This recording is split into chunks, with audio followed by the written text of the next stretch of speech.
So I'm getting extremely close to being all out on Paige Bueckers. Like today just summed up again why I'm like she is the most frustrating player in all of basketball to watch. Because she has all the ability in the world, but it's just in her head. And if you guys agree, subscribe. We're trying to hit 40,400 by the end of the day. We're trying to hit 40,500 by Christmas. I don't think we're going to do it, but that is the goal. Either way, though, we got to talk about it because, like, it's just the truth. Like, sometimes, as I say, sometimes the truth hurts. But, like, for me, I'm just watching these games and I'm like, Paige Bueckers, when she wants to, can be the best player on the floor against literally anybody in college basketball. There was a 5 or 6 minute spell where she was the best player on the floor for Uconn. And she's just so passive. And she's got all the ability in the world. Like her defense, she's a good defender. I thought she did a good job. She's a disciplined defender. She's her mid-range game is elite. Her handle's really good. She's a suspect-ish passer, but she's not a bad passer. She's unselfish. She can be a team player. She can hit the open three, but she just won't shoot anything.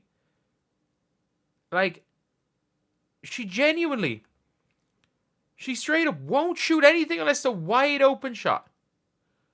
Unless it's wide open, she won't shoot it. So, you've got here a game where, if you look at the stat sheet, yeah, she's 9 of 22. She shot 12 times second half. She shot 6 of 12 in the second half, 2 of 8 from 3. And she had 1 turnover, 2 assists, 3 rebounds, 4 fouls. And I did a decent enough job on Juju. And I'm not saying Paige had a bad game, but there's a difference. Down the stretch, Paige hit some huge shots. But the person making the plays was the freshman. If you want to look down the stretch, it was Sarah Strong who was being she was being trusted to basically be the Jokic of the team. She was trusted to play the Jokic role. And Paige, there were offenses down the stretch when it was close where she didn't even touch the ball. It was bad. And the worst part is that even though she was really good in the second half, Paige Bueckers waited. She genuinely waited until they were down 18 points to start playing. And the one shot is people are complaining about Paige Bueckers shooting. Paige Bueckers was on fire. And then she shot that pull-up three-point shot. Probably the first bad shot she took in the game. The first bad shot she's probably taken in the last year. And then from then on, it was passive Paige again. It's no, you are allowed to take some bad shots. Juju Watkins took some bad shots today. But she still comes out, that shot she hit was crazy. That kind of pump fake into the arm one. That was not an easy shot. But she'll take it and she'll make it because she's not afraid to miss. She is not afraid to miss a shot. Whereas Paige Bueckers is afraid to miss. And that's her biggest issue. Is she is afraid to miss a big shot. Because you could see, again, I think she shot one pull-up where it kind of went short late in the game. And after that, it was Sarah Strong, I believe in you. We're going to run through Sarah Strong. We're going to run through a freshman. You're a super senior. I understand Sarah Strong was the best player in the second half of that game for either team. She was. She's superb. And I rate Sarah Strong so highly. You are a super senior. You were 23 years old. You were eligible for the 2023 W draft. You are one of, I'm pretty sure if I'm not mistaken, she's one of maybe the 15 oldest players in college basketball. She is, 5 months older than Caitlin Clark? She's nearly a year older than Angel Reese. She's a year older than Jade Melbourne, who was drafted in 2022. She's a super senior. And the reality of the situation is, that she's so scared of missing. And she only started playing with a little bit of aggression when they're down 18, when it doesn't matter whether you make it or miss. These shots don't really matter. Like, I mean, makes or misses don't matter. And in fairness, she was good in the second half. And it's not saying Paige Bueckers had a bad game. It's not saying Paige Bueckers is a bad player. But she's so frustrating because you could look at most of her games like, oh, she's shooting this percentage. She's so efficient. And it's like, well, obviously, she's refusing to shoot anything. Like, there are so many times where Paige Bueckers had the ability to go maybe one dribble, shoot the pull-up. Because she's got no ability to burn someone on the perimeter, by the way. She's not got the athleticism to burn someone on the perimeter. She is a good player coming off screens and shooting. But all you have to do is even soft hedge and she's not going to shoot the ball. And like, it's just frustrating. And like, I get it. Uconn's not the greatest system. Gino Auriemma looks like a barely competent coach in the year of 2024. And not only does he look like a bad coach, he looks barely competent. Like, Lindsay Gottlieb is terrible. She's terrible. She is a terrible coach. And she outcoached Gino Auriemma. Like, he is a bad coach in the year of 2024. And it's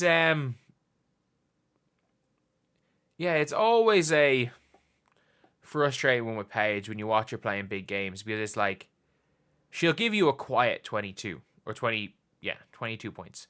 She took 22 shots to do it. And this is Paige. I still think she should have taken more shots. Because, like, again, in fairness, quite a lot of these shots were 1 second to go on the shot clock heaves. Like, you can just purely look at the box score and say, oh, she should have taken more shots. But it's like, she shot 22 times. You want to shoot 30 times. Like, no. But the reality of the situation is there are a lot of times in that game where she had the opportunity to go. And she decided not to. And it was just became a late shot clock bad shot. Even, like, late in the game, they're down 1 point. They're down 1 point, and they have like a semi-transition situation where she dribbles the ball up, and then suddenly it's just, let me just slow this down. Let me slow this down and just walk the offense. And I'm like, no, you have the defense on their heels. You're good. But yeah, it is. It's a tough one. It's a real tough one. Like, I would be very, very hesitant. Like, not hesitant. I would make sure to dot my I's and cross my T's if I'm taking her at number one. And as a big positive, all the other, like, people that are in that conversation for number one, like, Kiki Iriafen, I wouldn't go near her with a top 5 pick. I don't rate Kiki Iriafen at all. I don't think that Olivia Miles, I think her jump shot is still, as much as she's hitting them, it's an awkward one. I'm not using number one pick on her. And the rest of the people in the draft after that, you never know. But if FLAW J. Johnson declares, and I'm Dallas, I'm considering it.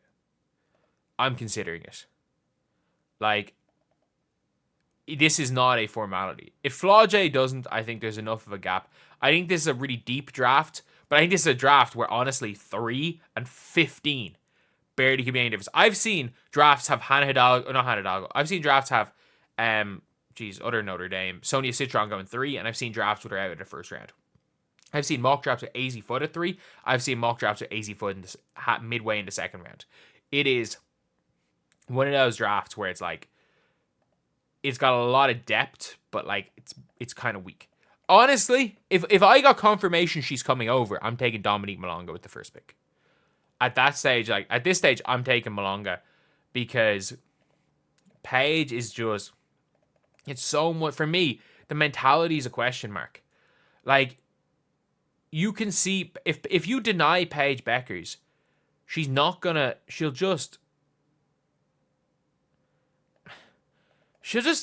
almost take herself out of a game. She'll take herself out of a game, and I just find that so, I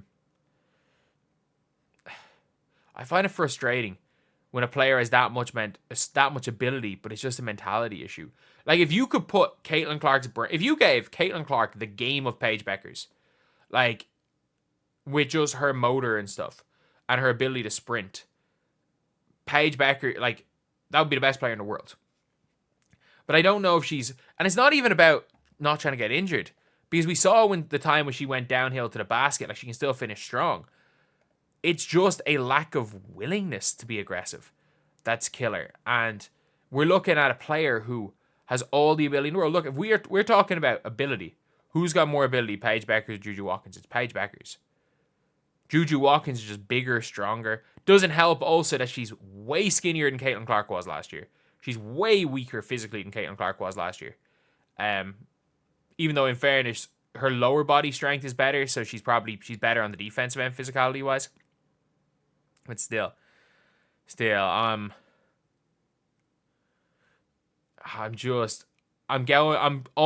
this close to jumping off the Paige Bueckers train for good, and still though, like, I think it is the way the draft is. It's hard to not take her at number 1. But if FLAW J. Johnson says that she wants to come out in the draft, I mean, she wants to come out this year. At this stage, we'll see more in conference play, but man, I'd find it hard to take Paige over FLAW J, especially given that she's 2 years older than her. I find it very difficult to take Paige over FLAW J. But anyway, I'll see you guys.